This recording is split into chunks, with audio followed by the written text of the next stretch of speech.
ఒక్క హిడ్మా మీద ఎందుకున్నది, ఒక్క హిడ్మా మీద ఎందుకున్నది అంటారు? అంటే ఒకటేంటంటే ఏదైనా అది పూటగా ఎన్నుకుంటున్నది 100% క్లియర్. ఫస్ట్ పాయింట్ బేసిక్ నేను చెప్పే విషయం. చాలా ఆధారాలు నాకు వేరే ఇప్పుడు టైం లేదు కాబట్టి అవన్నీ నేను మాట్లాడలేదు. చెప్పాలి, మీరు చాలా ఆధారాలు ఉన్నాయంటే చెప్పాలి. టైం లేదు, టైం ఉంది. మనోహర్ విన్నాడు అంటే నేను బేసిక్ విషయం ఏంటంటే మీ దగ్గర ఉన్న ఆధారాలు చెప్తే కదా తెలిసేది. ఇప్పుడు బూటకపు ఎన్కౌంటర్ సంబంధించి మీ దగ్గర ఆధారాలు ఉన్నప్పుడు చెప్పాలి. ఇంటర్వ్యూలో చెప్తున్నాయని ఒకటి ఏంటంటే బేసిక్ గా ఇప్పుడు తూర్పు గోదావరి జిల్లాలో అనేది ఉందో దండకారణ్యానికి తూర్పు గోదావరికి అంటే కిలోమీటర్ లెక్క ప్రకారం 70 కిలోమీటర్లు ఎంతో వస్తది.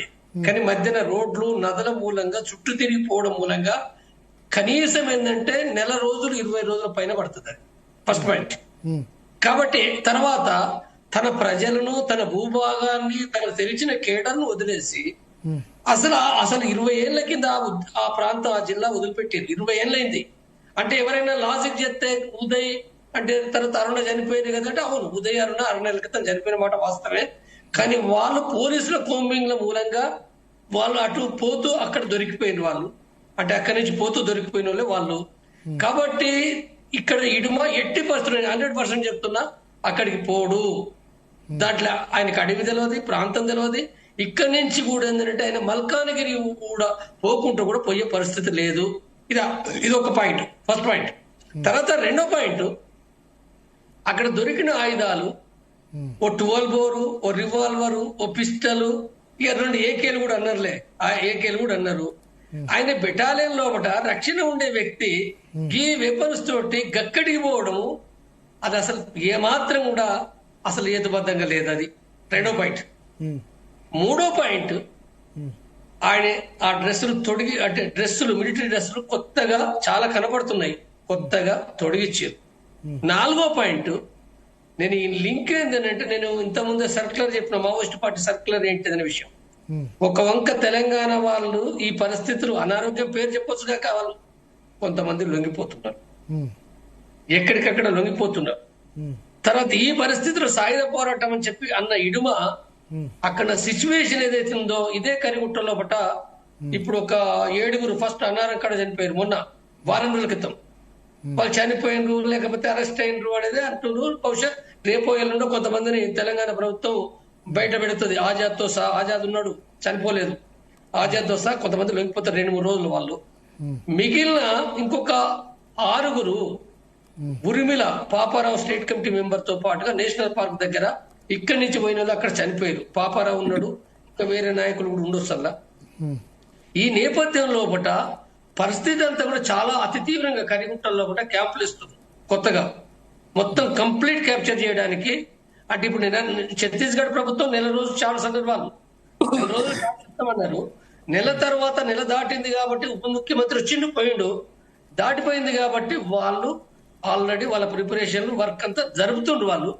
కాబట్టి ఈ పరిస్థితిలో ఇడుమ ఆ పరిస్థితి లేదు కాబట్టి బహుశా దేవజిత్తుడు మాట్లాడకుండా లేదా నాకు తెలియదు కానీ మొత్తాన్ని మాత్రం వాళ్ళు నిర్ణయం తీసుకున్న దాంట్లో ఇప్పుడు ప్రకాష్ అనేది వాస్తవమే కావచ్చు.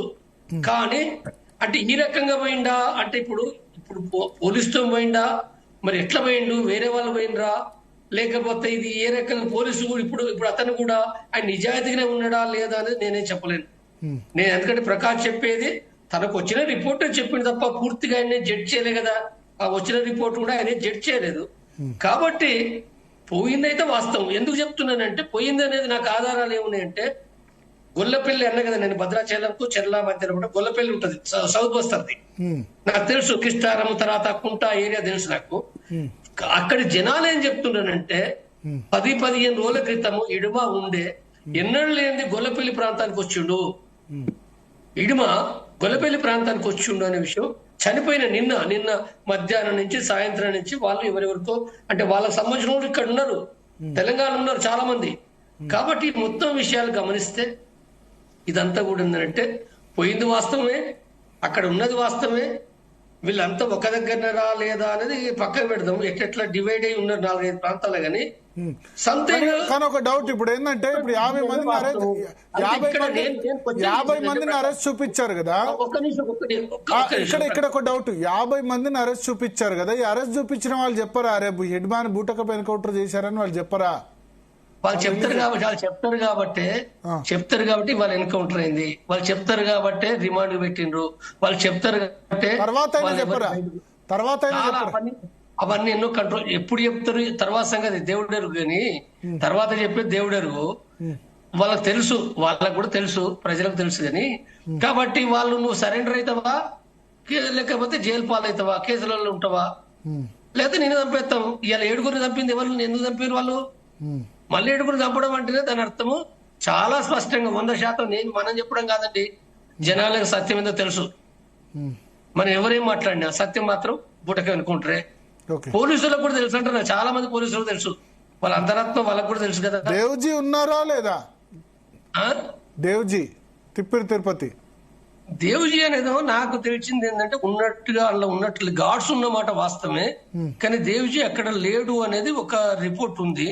క్లారిటీగా నేను చెప్పలేను, లేకపోవచ్చు అనేది నాకు ఉంది. ఆయన కానీ ప్రకాష్ గారు అంటే ఆయన వెంటనే ప్రొడ్యూస్ చేయరు భరత్ గారు, ఎందుకంటే ఇప్పుడు వాళ్ళ దగ్గర ఒక 4,000 కోట్లు ఉందనేది ప్రభుత్వానికి ఉన్న అంచనా. ఈ డబ్బు ఎక్కడ పెట్టారు? 4,000 కోట్లు. రెండవది అంటే ప్రభుత్వం దగ్గర ఉన్న అంచనా. అంటే ఎందుకంటే వీళ్ళకు ఎవరెవరు ఎంత ఇచ్చారో ఇంటెలిజెన్స్ రిపోర్ట్ ఉంటది. అంత డబ్బు 4,000 కోట్ల రూపాయల, అదే చెప్తున్నా వినండి, ఉన్నది ఆశ్చర్యం అవుతుంది. అందుకని అంత ఏం అంటే ఇది సెంట్రల్ ఇంటెలిజెన్స్ వాళ్ళ దగ్గర ఉన్న ఇన్ఫర్మేషన్. సెకండ్ పాయింట్ ఏంటంటే ఈ డబ్బు ఎక్కడ పెట్టారు, ఈ డంపులు ఎక్కడున్నాయి. ఆయన తిరుపతి ఆయన రాష్ట్ర కేంద్ర కార్యదర్శి కాబట్టి ఆయన తెలిసి ఉంటుందని. తర్వాత చాలా వెపన్స్ ఒక కాలేదా? సరే ఒక అయితే మొన్న ఒక నిమిషం ఎవరో సరెండర్ అయిన వాళ్ళు చెప్పిండ్రు, బట్ రాంగ్ ఇన్ఫర్మేషన్ కావచ్చు. బట్ ఇంకొకటి ఏంటంటే సరే ఇవాళ ఆయన టాప్ లెవెల్లో ఉన్నాడు కాబట్టి ఆయనకి ఏమైనా తెలుసు అని చెప్పి డబ్బులు వెతికిస్తారు. రెండవది భరత్ గారు, ఇప్పుడు ఈ ఇద్దరు సరెండర్ అయినప్పుడు వచ్చిన వెపన్స్ ఏవైతే ఉన్నాయో నాట్ ఈవెన్ 20% అటనండి. ఇంకా 80% ఈ మిలిటరీ దగ్గర తీసుకున్న ఆయుధాలు కానీ వేర్వేరు ప్రాంతాలలో దాడులలో దొరికినాయి కానీ అవి ఇంకా ప్రభుత్వానికి చేరలేదు. అయితే అవి ఎక్కడో డంపులలో ఉంటాయనేది వాళ్ళకున్న సమాచారం. కాబట్టి ఒకవేళ దొరికినా కూడా వాటి కోసం ఆయన కొంత లేట్ గా ప్రొడ్యూస్ చేస్తారేమో బహుశా.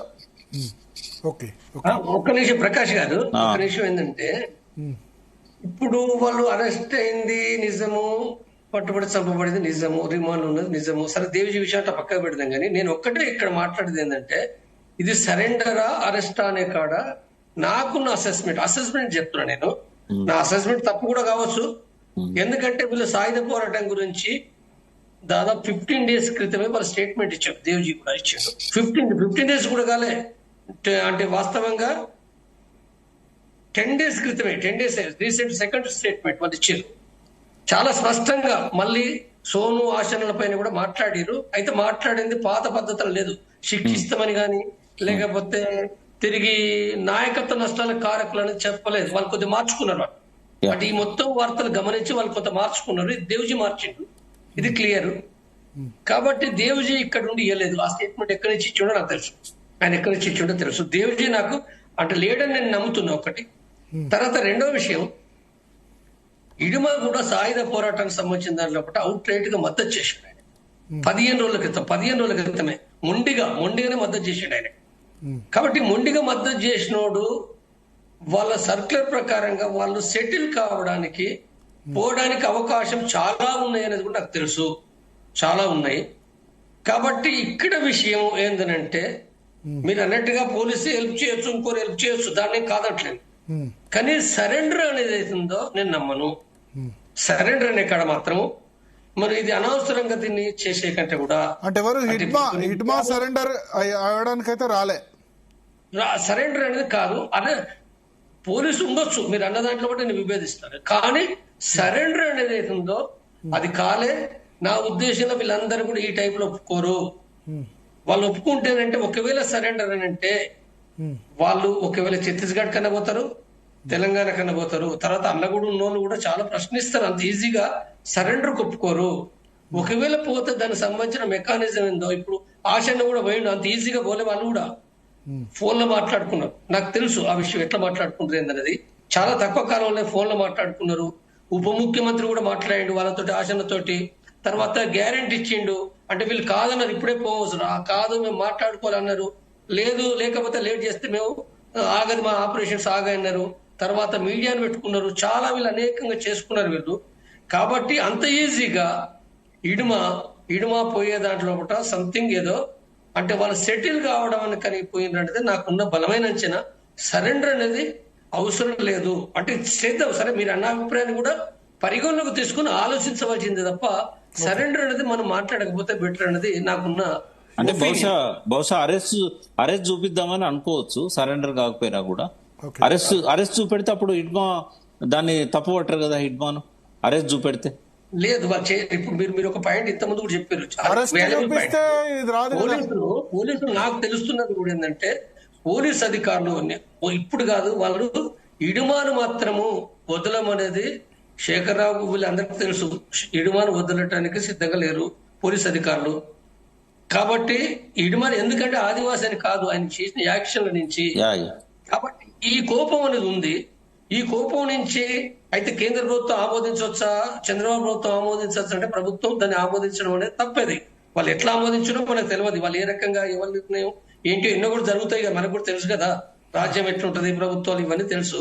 తప్పు పట్టడం ప్రభుత్వాన్ని అంటాం మనం, ఎవరినైనా మన ప్రభుత్వాన్ని అంటాం. కానీ ఒకటి అడుగుతా మిమ్మల్ని, ఇవాళ వాళ్ళు ఎక్కడెక్కడి నుంచి వాళ్ళని పిక్ చేసుకున్నారు అనేది ఫోటోలతో సహా ఇచ్చారు.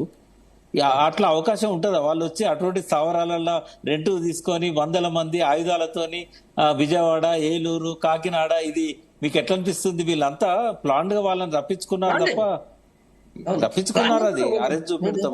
ప్లాన్ అంటున్నా నేను. ఏమంటున్నంటే గొల్లపల్లి నుంచి పోయేటప్పుడే ఎవరైతుండ్రో ఆయన ఆ పోలీసు నిజాయితీగా ఉన్నాడా, ఆయన ఇన్ఫార్మరా మనకు తెలియదు. ఎక్కువ అవకాశం ఏంటంటే ఇన్ఫార్మర్ అవకాశం ఉంది. గతంలో సహాయపడితే పడవచ్చుగాక, ఎందుకంటే ఇప్పుడు డబ్బులు ఇన్ని కోట్లు వస్తాయి కదా, మీరే తీసుకోండి అంటే అంత నిజాయితీగా ఉన్న పోలీస్ అధికారి ఉన్నాడా? ఆయన ఏమైనా కమ్యూనిస్టా?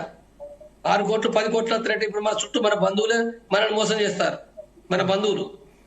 కాబట్టి నేను ఆయన నమ్మను. కాబట్టి ఇక్కడ జరిగేది ఏదో మోసం చేయొచ్చు, మోసాలు పోలీస్ అధికారులు చేయొచ్చు, వాళ్ళు ఏ రకంగానైనా కానీ జరిగే అవకాశం ఉంది. తర్వాత పోలీస్ అధికారులకు కూడా ఎక్కువ ఏంటంటే చంపాలని ఉంటుంది, విజయం సాధించాలి కదా. ఇడుమని చంపితేనే విజయం, లేకపోతే లేదని ఉంది వాళ్ళకు.